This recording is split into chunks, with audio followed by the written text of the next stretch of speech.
one more thing. You actually, when we talked before our program, you also told me about something very interesting. I didn't notice it before, which is actually in a way related to things that we are talking about. WTA, Women's Tennis Association, is coming back to China, which is from the as we just speak here, it's not related to Ukraine, but in a way, it is. Why did you find it interesting? Well, yeah. So the Women's Tennis Association since 2021. If you remember, there was the Peng Shuai. She was a world-class tennis player from China. She accused China's vice premier of the Communist Party of assault, of sexual assault. And from that moment, she disappeared. And she, we've seen a couple of videos of her here and there, but there's no, and even the Women's Tennis Association itself, the chief executive, Steve Simon, has been unable to speak with her. And so when that first happened in 2021, the WTA took a strong stance and said, no more tournaments in China. Now, we have to remember that there were no tournaments in China because of pandemic restrictions. So maybe the stance wasn't so strong. But yeah, now, it was easier to withdraw. It's easy to be strong when there's no possibility. But still, I mean, many people are afraid of standing up to China. And so the WTA was very forceful in saying we need evidence that Peng Shuai is safe. And now, last week, the WTA said they're going to have tournaments in China, even though they still have no evidence that she's safe. And as one British tennis player, Katie Boulter, but this echoes the views of many members of the WTA, she said, we hope that Peng Shuai is okay. And secondly, it's just an excitement to have the tournaments on the calendar again. And this is very important to look at this because we see the same with the International Olympic Committee, considering welcoming Russians into the Olympics.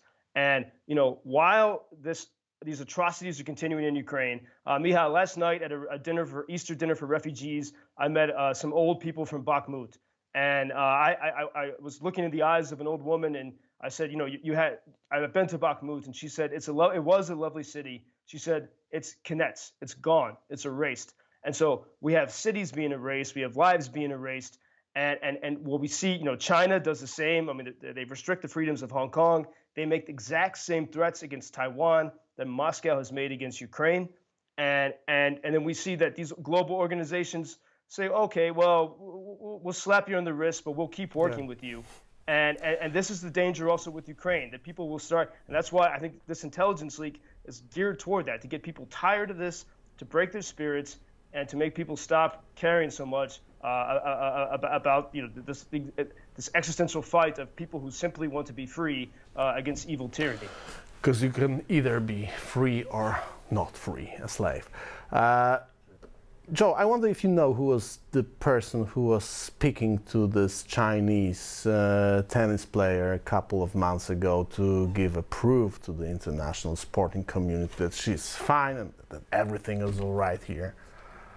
Thomas Bach, head of the International Olympic Committee.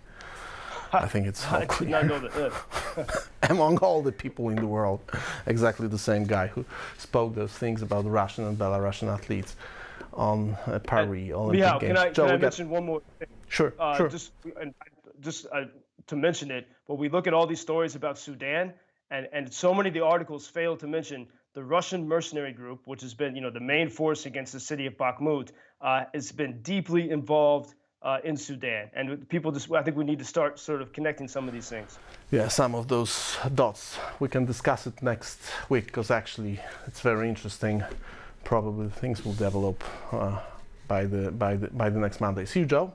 Stay safe. Yeah, dziękuję. Dzięki. Bye-bye. Thank you for introducing Ukraine on your social media pages. That's very important that much more people can get more information about the situation here and how everybody can help Ukraine to stay stronger and to save all the world. Что он сказал? Well, which side are you on? На чьей ты стороне? Come on now. Oh, which side are you on? На чьей ты стороне? Ебать.